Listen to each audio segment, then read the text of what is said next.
All right. I think most of you by now are really familiar with Forest Business Alliance. You've come to us either through some of our past workshops or our peer learning network, but Forest Business Alliance is a team that works to provide technical assistance, workshops like the one we are doing today, and a peer learning network.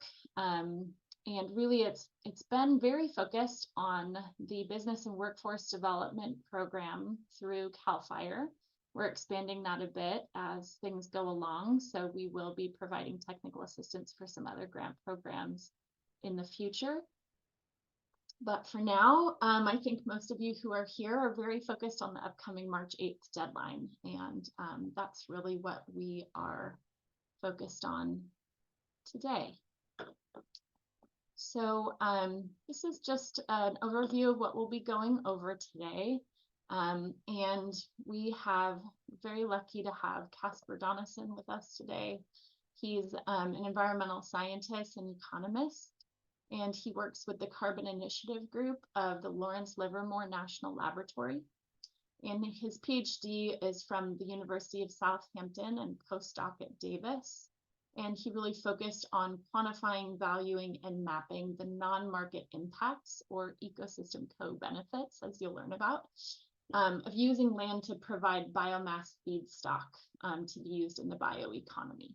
So a lot of these are big words, and I can let Caspar also kind of give us a little bit more about his background as appropriate as we launch into the information he's going to share with us about co-benefits. So Chris, did you have anything you wanted to add before I turn it over to Caspar? No, that's it. That's a good introduction to Caspar, but certainly if he wants to add more, I'd love to hear about it. Great, excellent. Thanks.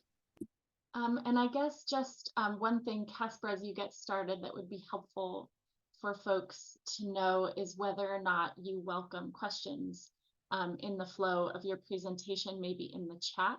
But we will, for everyone to know, we will have a Q&A session after Caspar is finished so that we can talk about any of your questions that come up, either during his presentation or about the solicitation itself.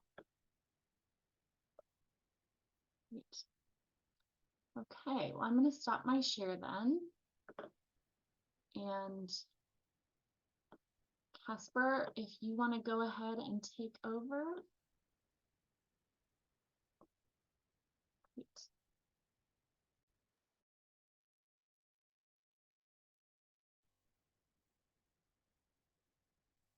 Can you see my screen and hear me? Yes, both are looking good. Great. Okay. Well, thank you for that. And yes, I do welcome questions, interruptions. My task here is to not make this a scientific lecture or presentation. I do really want to be helpful to all of you here. And so very happy to have this a dialogue going through if anything comes up. And of course, at the end, we can have discussion as well. I've put on the first slide here, Secretary Crowfoot, to highlight that this discussion around co-benefits is having its moment. I've been at several meetings where, recent meetings where Secretary Crowfoot has almost felt like he's been talking to me, saying the importance of co-benefits is right now, and particularly in relation to forest management in California. We need to be doing a better job at understanding what these co-benefits are, mapping them, valuing them where we can. And he certainly made clear that the state government thinks that's an important aspect of addressing a number of state priorities. So this is a great discussion to be had right now, and there's a lot of interesting and exciting things that can be done around co-benefits in relation to business plans in California.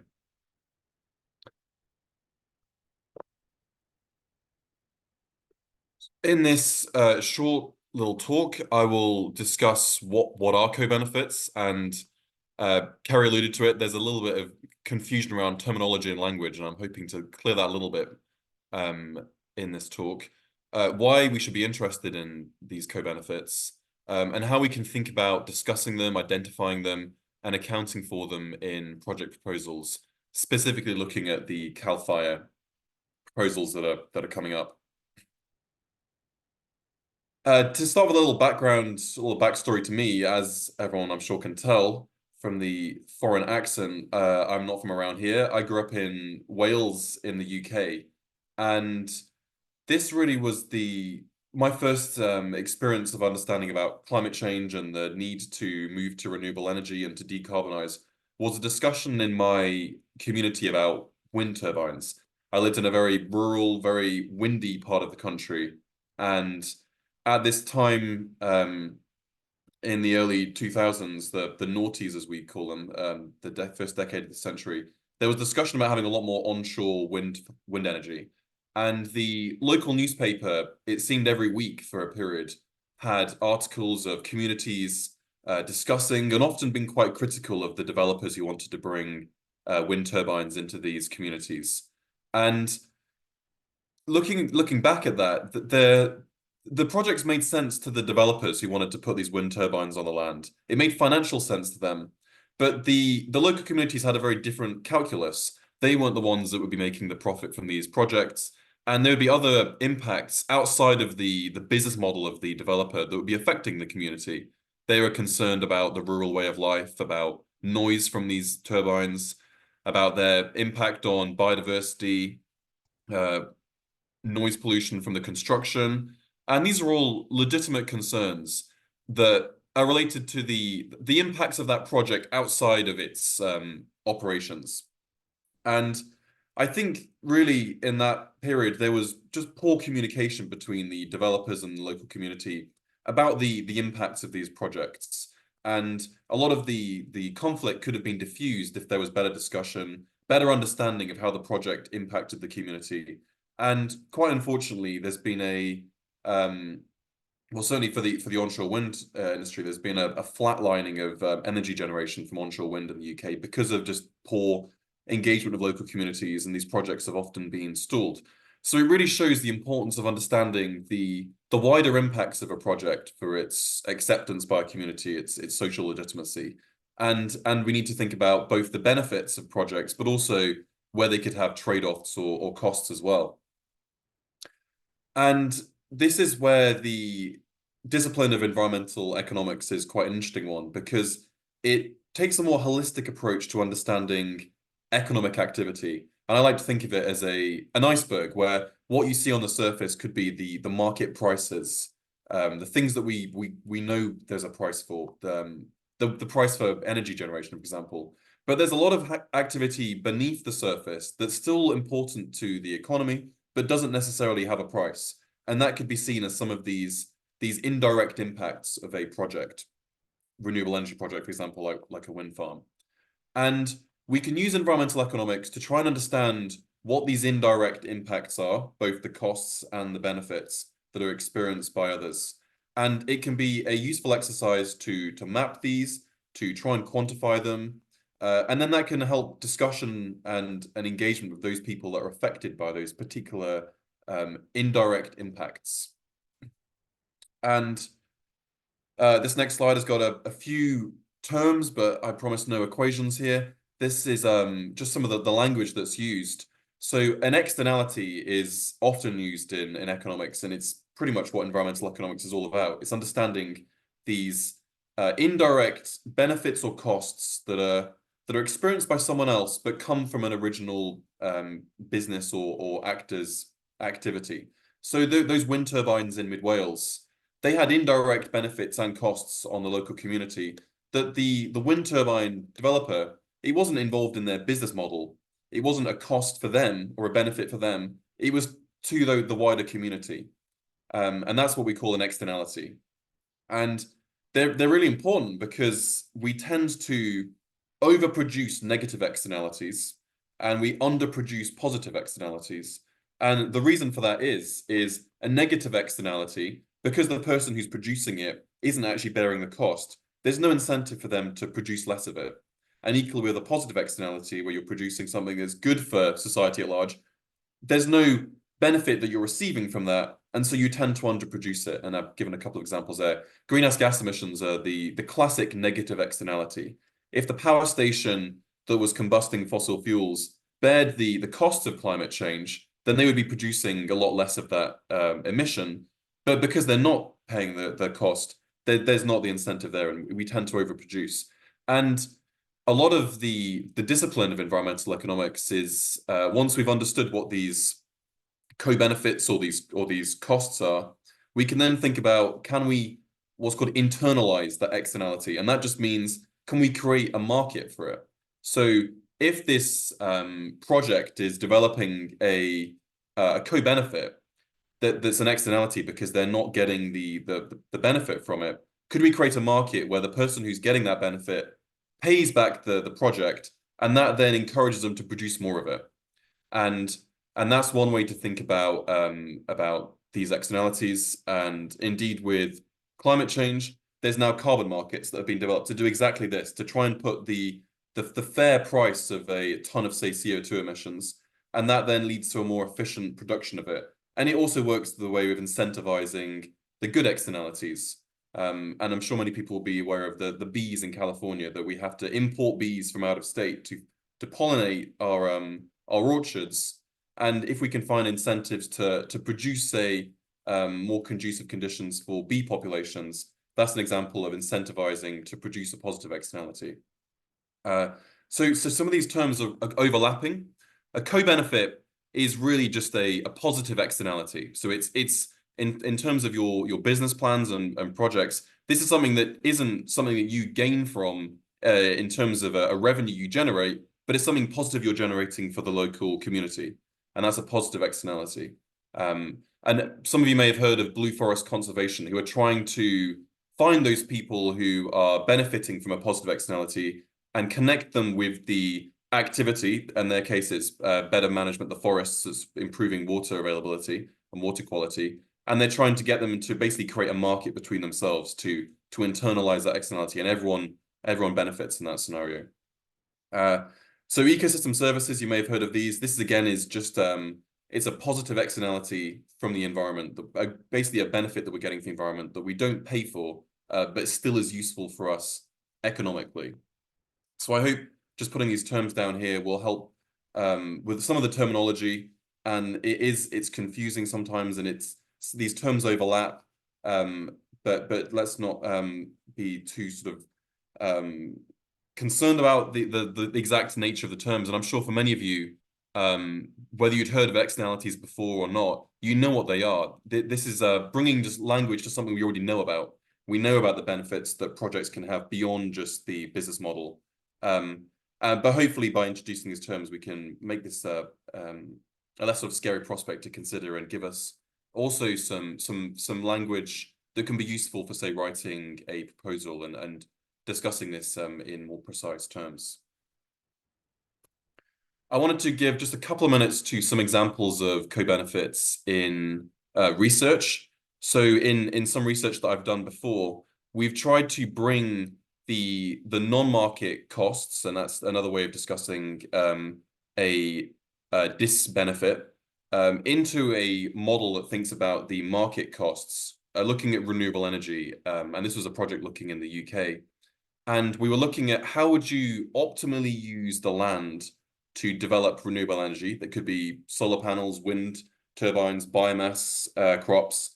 And if you integrated these non-market costs with the market costs, and then you optimized how you'd use land, you'd use it differently to if you just looked at the market costs, because now you're putting a price tag on some of these co-benefits that we get from nature, some of these ecosystem services. And it means you start to value them, and it means you start to prioritize maybe using land that can deliver certain positive benefits. Maybe it's pollinators, or you don't use land that could have cost, maybe it was noise pollution. So this is a different way to think about using land, bringing in these ecosystem services or co-benefits. And one bit of work we did was for a very large steel company, Tata Steel, in Wales. And they are looking to replace their coal in their blast furnaces with biomass as a way to decarbonize the steel, to produce low carbon steel. And they came to us and they wanted to understand where they could choose to grow the biomass, the bioenergy crops don't replace that coal. And these pictures here show, the first one on the left shows where our model said you'd grow the biomass if you just looked at these market costs, the financial costs. And then the map on the right shows the model now optimizing when it adds in these prices that we've assigned to these co-benefits. And it changes the land that you'd use. So you start to use some land is the same, and then you use some other land that's different, because now you're optimizing for these different values. So this is a real world example of how a company is looking at co-benefits. And for them, the incentive is that they can then show that they're thinking about the sustainability of their operations. They're looking at using land that gives benefits to the local communities and to Wales in general, not just providing them with a biomass feedstock, but providing other benefits as well. For example, in this modeling, we looked at pollinators. We looked at the use of biomass crops and trees to provide natural flood mitigation. So there's a number of benefits that the community gets from these different ways of thinking about using land. Closer to home, here in California, I've been collaborating with some researchers at UC Merced, and we've been looking at ecosystem models and maps of where ecosystem benefits can be generated from forest management. And this infographic here shows that the bioenergy sector, the bioproduct sector in California, is struggling to address this high economic cost of the supply chain. It's just expensive to get the biomass feedstock and to transport it to a facility. If we think about these co-benefits that come from managing the forests, the fact that we get reduced fires, which is obviously a avoided cost, we get improved water availability by managing forests better, which can be used by downstream water users. We get cleaner air, which again has a avoided cost from respiratory and other health problems.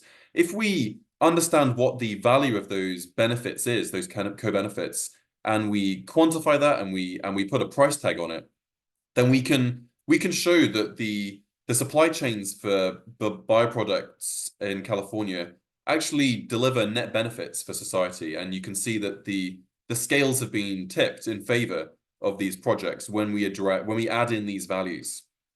And to give one specific project that my co-authors looked at, they looked in several specific locations up in the Sierras, and they found that if you, for these particular forest restoration projects, if you added up the shadow prices, is what they sort of call, or the estimated prices for these co-benefits, these ecosystem services, they more than outweigh the financial cost of getting into there with the machinery and doing the forest restoration. So it shows the importance of these co-benefits. And this is the kind of research that has led to people like Wade Crowfoot looking and saying, okay, we need to be doing more of this. We need to be understanding these co-benefits because they actually can have quite big values for our communities in California. So coming back to the proposals that are due for Cal Fire and for thinking about writing these, the instructions that have been given is to give a brief description of the project's co-benefits. So I didn't give those slides to now expect everyone to go off and do some modeling, and that's not needed for this. But I hope that just gives an idea of the value of this work, and it can be something that can be discussed in a narrative sense. So for these proposals, I think the best way to think about it is to think about the externalities that are generated by the projects, the time horizon of the project. And there'll be positive ones and there'll be negative ones. And the Cal Fire instructions are just interested in the co-benefits. I think it therefore leaves it an open question whether you'd want to discuss, maybe there's some trade-offs that could be associated with your project, and you could be discussing how you're already thinking about mitigating those. That could be one way to address that. But I think because the language is around the co-benefits, that's the best thing to focus on in this narrative for the proposal writing, is to think about what are these positive benefits that are generated. And I think the best thing to do is to think about the context that your project is in. What is the local community that's affected by it? What is the local environment like, the land cover? What are the natural resources that are associated with it? What is the nature of the local economy? And to think about the history of that location, and also the future. What environmental pressures is it facing? Is it facing water stress? Is it facing difficult air quality impacts?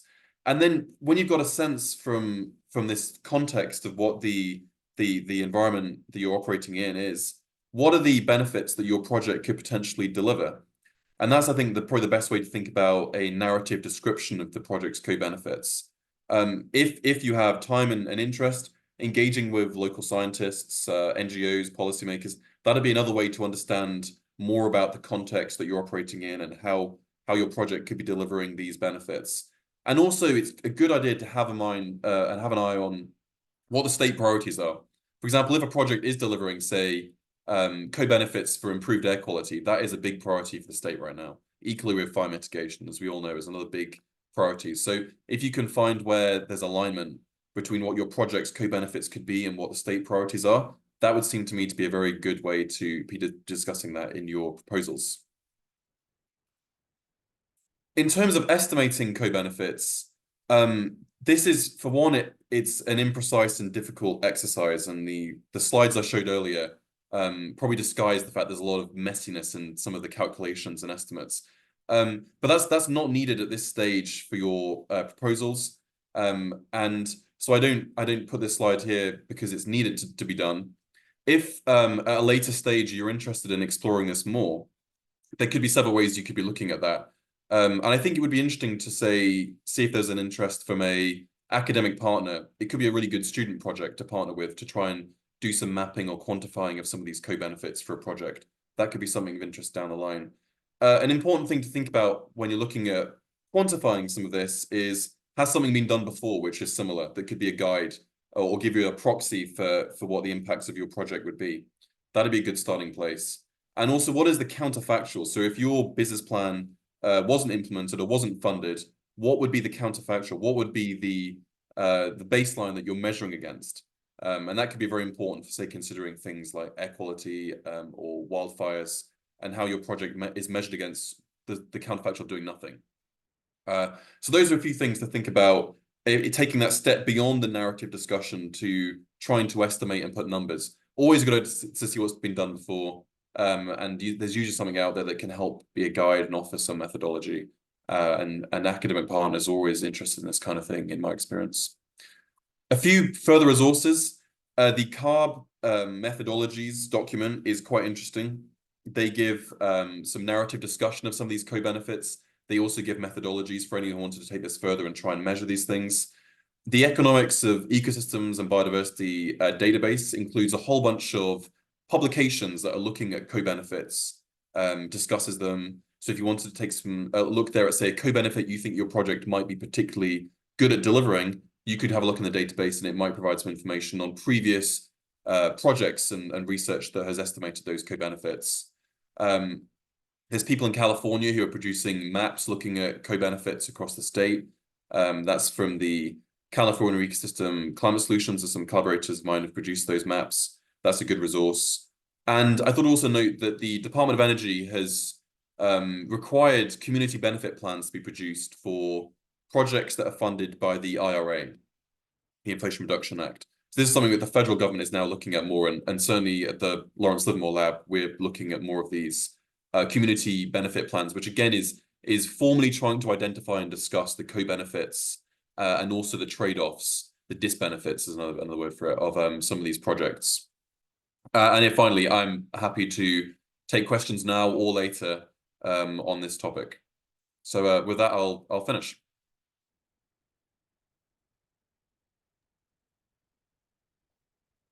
Thanks so much, Caspar.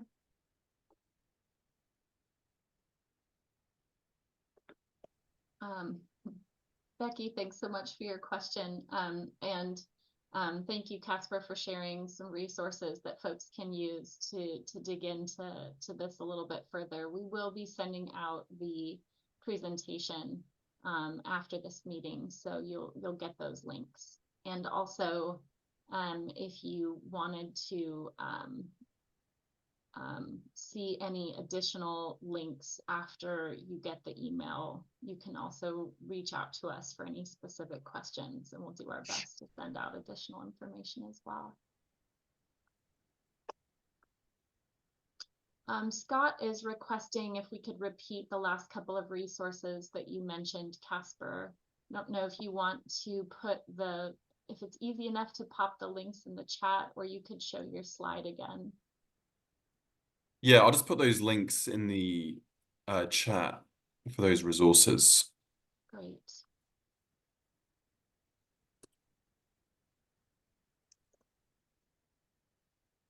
Are those popping up? Okay. They are, at least yes. And maybe just before we head into the Q&A, just to emphasize something that Caspar said about for your CAL FIRE applications about what's expected. I think it bears reiterating that one more time. I think you did a great job, Caspar. Thank you so much. But just so folks are clear, on page 11 of the guidelines that CAL FIRE provided for this solicitation, it states for the workforce, sorry, for the business development grants, they're really just looking, you can find there under the, I think it's under project impact, is where they've listed it on page 11. They're not looking for a lot, right? They're looking for specific, concise information, just enough to help the people who are evaluating your proposals to see the connection between the proposal and the benefits that you're saying your project is going to have. So, yeah, don't fret about it. You know, obviously you need to identify those co-benefits. It's an important piece of the application, but they're not asking you to go into great detail, number one. And number two, in terms of measuring, as Caspar said, that will be done post-award, should you win the award from CAL FIRE. There's calculators, there's a number of tools that are available to help you measure, and CAL FIRE will work with successful applicants to, in most cases, to figure out how to measure not only, you know, co-benefits, but GHG benefits. So I think that bears, you know, just reiterating too. That's it, unless you have anything to add, Keri. Chris, I think that's really Sure. great. The CAL FIRE, I guess, did say also that for those of you who have projects where they see quantitative benefits, that they will work with you to complete the calculator tool and any required modeling, that they will do that portion of it, and that they would do something, they would require something relatively simple, like asking you for a shapefile for your project area to help them complete that. But I know they're anticipating working with you to identify any quantitative benefits that they might see from your projects. But they have said that they anticipate that most of the benefits will be more indirect for this grant program because of the nature of the projects that are solicited. Heidi, you had your hand up. Do you want to go ahead and ask the question? I do. I have a quick question. Is there a central website or nonprofit that's accumulating these resources in one spot, these co-benefit assessment resources? Like Caspar put up 5 of them. Well, one of them's himself, so that's a little awkward. But the other 4 resources in there, like for example, the California Wildfire and Forest Resilience Task Force has assembled not just their own work in putting forth wildfire informationals, but also that of other people, and they're including them in that to make it easy, in my regard, for nonprofits to access that information and write better grants, make their work more comprehensive. Is there anything of that sort being pulled together on the subject of co-benefits that we could access, or is that something that maybe would be a forward-moving project for somebody somewhere sometime? The task force has done a really good job in, as you say, bringing together all this information, but unfortunately they do stand out as one of the few examples of bringing all this stuff together. And certainly on this topic, there isn't that the best resource I would say is the TEEB database, which I put a link to, because they update that with any study or publication that valued co-benefits, environmental co-benefits from projects. So that's one resource that I've used before. And actually before the talk, I was looking online to see if any American NGOs had done something similar, bringing together some of these projects, but I didn't find anything looking earlier. There's a lot of information out there. It's just that it involves going to separate places to find it. What you're asking for would be really helpful if it existed. Unless it does, and I haven't come across it yet. Thanks, Caspar, and thanks, Heidi. I have a question here from Scott. Scott, I see you're asking, do we want to focus the co-benefits on a realistic starting place or the goal? So for your example, wood products business, you can start with commodities, materials, as you look to incorporate more wildfire offtake into your supply chain. I think that a good place to start actually with a lot of this, and I'm happy for you, Chris, and you, Caspar, to jump in as well, but if you have not created an eCivis account yet to look at the project information form questions that dig into this a little bit from CAL FIRE, I think that's a really helpful place to start, because they have a checklist of CARB CCI co-benefits. So this California Climate Investments funding is really driving CAL FIRE's need to ask you about these co-benefits. And they have a list that's just a series of check boxes. That's things like reduced fire risk, biomass diverted from the landfill, improved air and or water quality, all the way down to jobs created and or supported. And there's a whole bunch of other options there that you can choose from. And I think that it would be really helpful to take a look at the examples that are provided so that you can build on those examples in your narrative as you need to, based on what you feel your project is really addressing. Great. Did you have anything to follow up? Anything following up on that, Scott, more specifically about your project? Hi. Probably easier to just say it rather than chat it. Sounds good. Yeah, no, I think that was the kind of the big one. And my apologies if I missed that in kind of skimming through the eCivis portal today. Yeah, it was really. I think that was the crux of our team's kind of question around it, was like, we know where we want to go with this. There's still so much to do in the interim. So should we focus on just kind of that core, the initial push, which we can supply all of our materials from California mills, but it's more of on the commodity side. So is it go with what we know, or kind of go with what, kind of project more to the future, into like an idealized state of if this all works the way we think it could work, these are those bigger co-benefits that we could realize. Yeah, I mean, I think, what CAL FIRE has said is to be as specific and concise as possible. So I think that, finding a sweet spot there would be a really helpful thing to do. So very, specifically what your project is going to help facilitate in terms of on the ground, biomass removed from the forest. What would think about things like what would happen to the downed trees that you might be removing from the forest? Would they be pile burned? Would they be just left on the ground? Would they increase fire risk? Things like this that are more related to the on the ground conditions that your project is facilitating some sort of change around.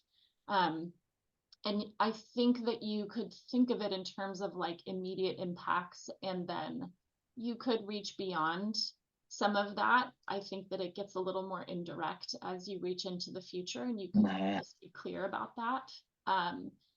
But I do know that CAL FIRE is expecting some of these to be a bit more indirect, rather than we are going to remove X tons of X. Right. Okay. Would within a year, something like that. If you are able to say that, then certainly do. Yeah. Okay. Yeah, we've got pretty good quantifiable data on our feedstock needs, and then the forestry conditions that would need to support that from commercial timber stands. So we can include that in there as like, we know we're gonna, provide some sort of treatment on this amount of acreage. Yeah, okay. Great, thank you so much. That's really helpful. Regine, did you have a question or something to add?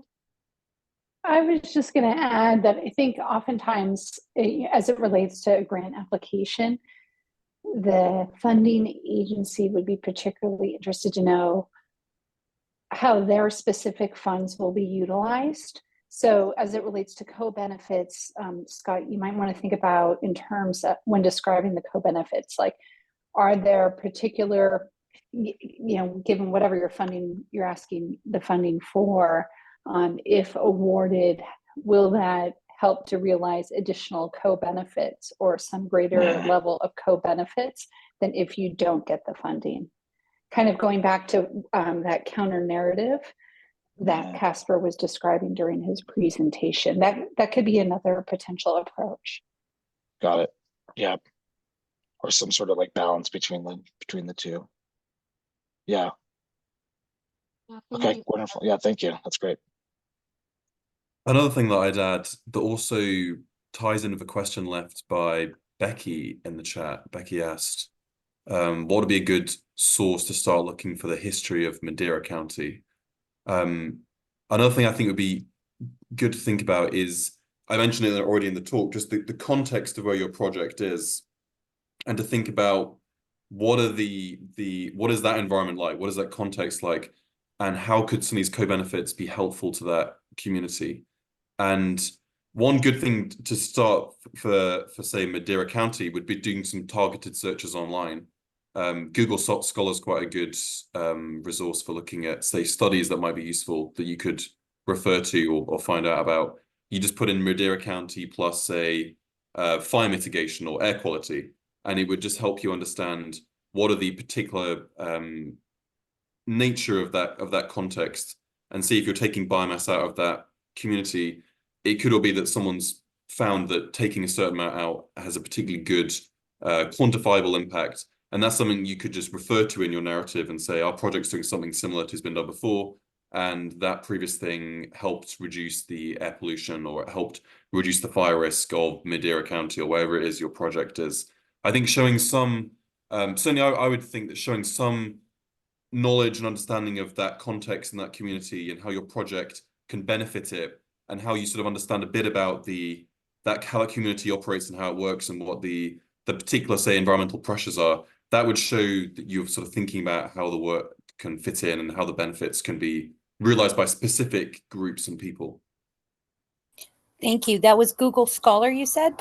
Google Scholar, yeah. Thank you so much.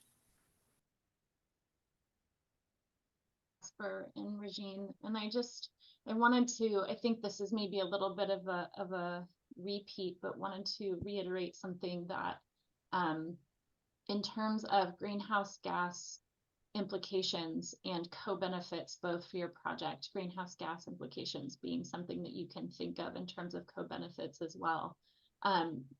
They're really looking, CAL FIRE is really looking overall across the forested landscape over the life of the project, what the differences would be between what could be possible with your project being implemented versus what the conditions would be like without your project, or without a project of the kind that you are proposing, so that you can start to think of those differences between those two things to help you further kind of narrow in on some of these co-benefits and greenhouse gas implications. And I realized I neglected to ask all of you if you are willing to put your name and affiliation in the chat, so that we have a better sense of who's here when we go back to look at this later. That can be really helpful for us. So if you are willing and able to put your information in the chat, that would be fantastic.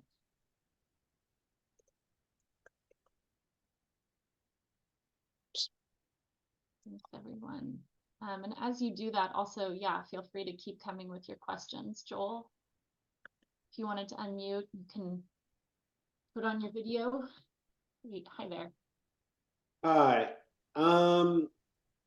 I found recently it's a AI enabled app called Consensus.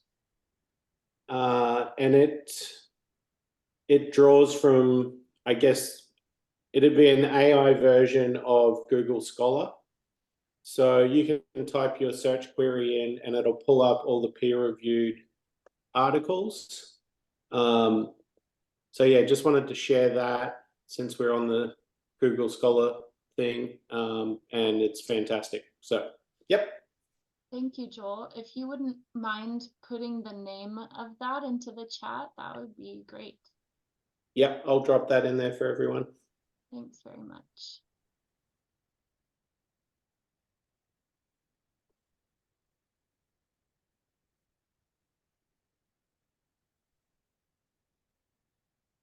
Heidi? Yeah, I actually have a question for Joel. Have you checked any of the citations that this consensus gives you? And I'm asking because I used the chat GTP to try to do some reference work with it, and it came up with citations that didn't actually exist from journals that did exist, but the citations didn't exist. And so I've sort of wary. Yeah, I haven't personally gone and checked them because I haven't used it for anything thus far that needs it. But that was the guys who developed it, that was one of the parameters that they put in to make this app relevant was I guess they've blocked out the certain aspects that allow AI to come up with the phantom Right, get creative. results. But yeah, I guess like this is not legal advice. No. Do your own research, but just messing around with it, it's been really helpful because I always hated having to cite stuff back when I was at college, and this will pull up the citations for you in all the different formats. So it should be really easy to cross-reference the citations and double check. Yeah, it would be great if it's like actual citations and verified. That would be an enormous step forward. That's awesome. It does it. It brings them all up so that you can just copy and paste those citations. So I watched a webinar with the guys who developed it, and that was sort of their main vision was to have something that was reliable. So I'll throw that in the chat now. Scott, did you have something else that you wanted to ask or share? I saw you come off mute, just wondered.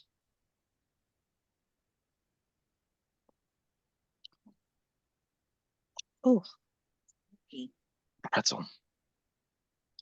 Great.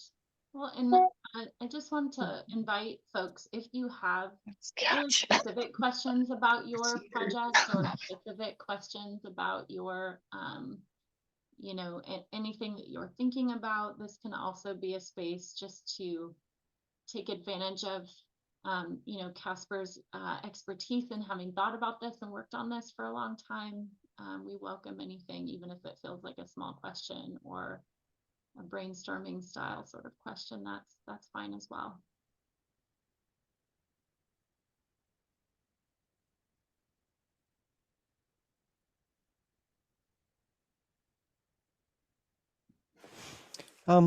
Sure, I could ask a question. You know, we're looking at a project to investigate ways to incorporate biomass back into the forest and to try and enhance forest health and watersheds. At the same time, maybe while removing some high value building elements like round poles. So this does seem covered in their kind of co-benefits purview. How would you recommend that we kind of describe how, how would you recommend we describe that?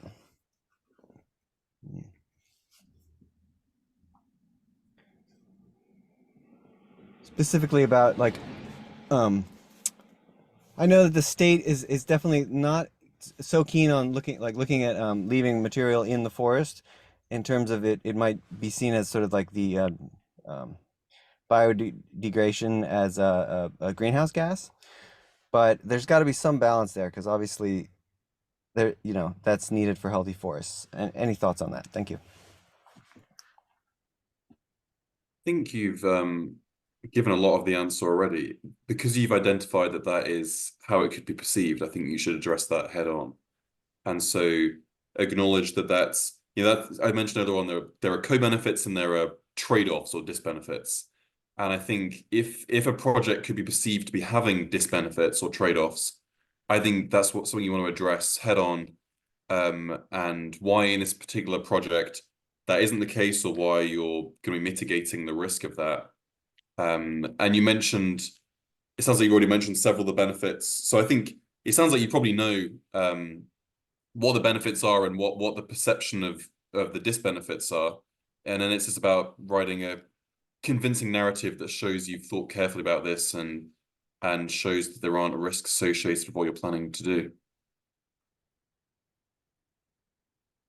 Yeah, thank you for that, Caspar. I think that's a really great suggestion, and just sort of reiterating some of the or I guess backing up a little bit, that approach is that CAL FIRE has also said, that they recognize that there are some, implications that are like greenhouse gas implications, for example, that maybe are not just out of context and directly themselves necessarily a benefit, but they are looking at sort of the entire context of benefits and impacts and weighing those things against each other to get a larger picture of forest health. So I think that's good advice to address it straight on and discuss, basically some of these things, what would be happening in the forest without projects such as the one you're proposing versus what could be possible if your project is implemented. And trying to be clear about that, I think, is really helpful. And Regine, please definitely jump in here. And just for folks to know, Regine is on the Forest Business Alliance team as well, and has extensive grant writing and forest experience. So thanks, Regine. Thanks, Keri. And sorry, my internet is it keeps kind of blipping out today, so I have my camera off. But I just wanted to add to Bodhi. I mean, in terms of your discussion, while material may be left in woods, you could. I'm not familiar, obviously with your specific funding requests, but there are, potential benefits associated with redistributing the fuel load and decreasing wildfire risk, if that's at all related to your specific scope of work. I think there's also just sort of wide recognition that it's not feasible nor necessarily appropriate in all cases to bring material out of the woods, given the current sort of wood and biomass market availability or lack thereof. So I think taking the approach that Caspar suggested and Keri discussed would be, you can make a strong argument that way, touching on some of those things that they discussed, and then also potentially others. And if you need additional help brainstorming, we could help with that.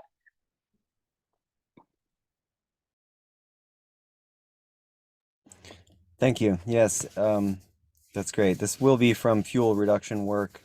And so, yeah, we're looking at that specific thing, is what makes sense to take out and what doesn't, and how that's going to work. So appreciate the advice. Could you add your contact info to the chat, Regine? Sure. Thanks. Also, I'll share my screen just for a moment in these last few minutes of time that we have, so that folks are familiar with Forest Business Alliance offerings. Hopefully my screen is cooperating. So just this is some of our contact information here, our website, which maybe you all visited to register for this workshop, but also our email address. This email address goes to multiple folks on our team. So if you have questions or want to have a one-on-one technical assistance, either a session on the phone or on Zoom, or even to ask us to review some of your materials, that's a way to contact us. We do also have templates that are available on our website. They're password protected so that we can track who's accessing them. And also we need to update them from time to time. So that's a way of helping make sure that we know that folks are getting the most up-to-date version. And that's also available there on our website. And I'll put the password in the chat, but you can also reach out to us at any time for that. And just keep in mind, if you are going to ask for any kind of review support, that the deadline is March 8th. And we are a relatively small team. So if you want to request a review, it's better to do it as early as possible. And also wanted to reiterate that CAL FIRE staff are also available for consultations, and we really encourage folks to take advantage of that. They're willing to have one consultation with you. It's a 20-minute long session, and we encourage folks to focus those sessions on asking about your project so that you can identify any questions or potential concerns that CAL FIRE staff bring up so that you can be sure to address those in your proposal. And CAL FIRE also provided a really helpful webinar that reviews things like environmental permitting, CEQA and NEPA, and also they went over a really helpful set of slides talking about what makes a proposal competitive. And I really highly suggest that folks access that as well. So I'll take this down so that I can see you all a little bit better, but I can put any of these links into the chat as well, and make sure that folks have access to some of these things.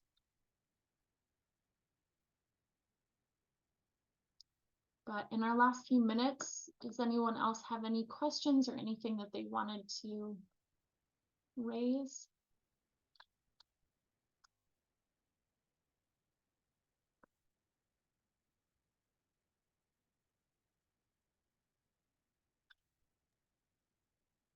Right, just popping a couple of these last.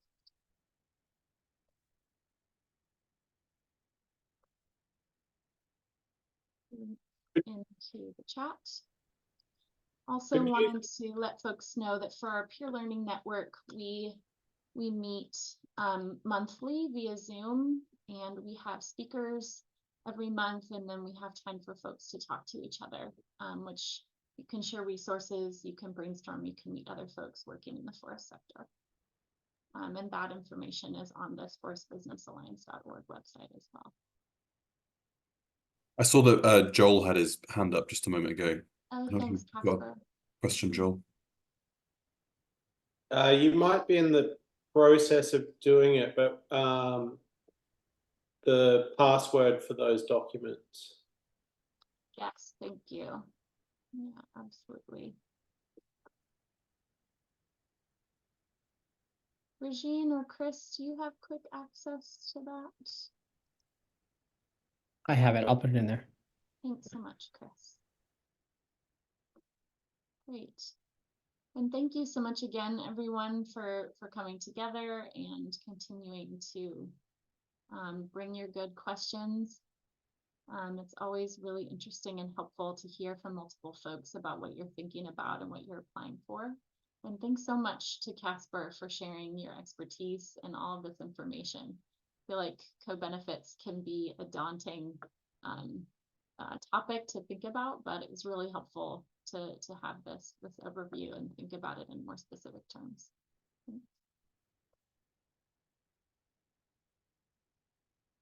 Great. And that password is in the chat there now.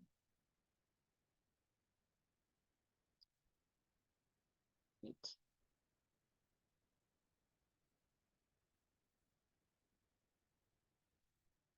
Great.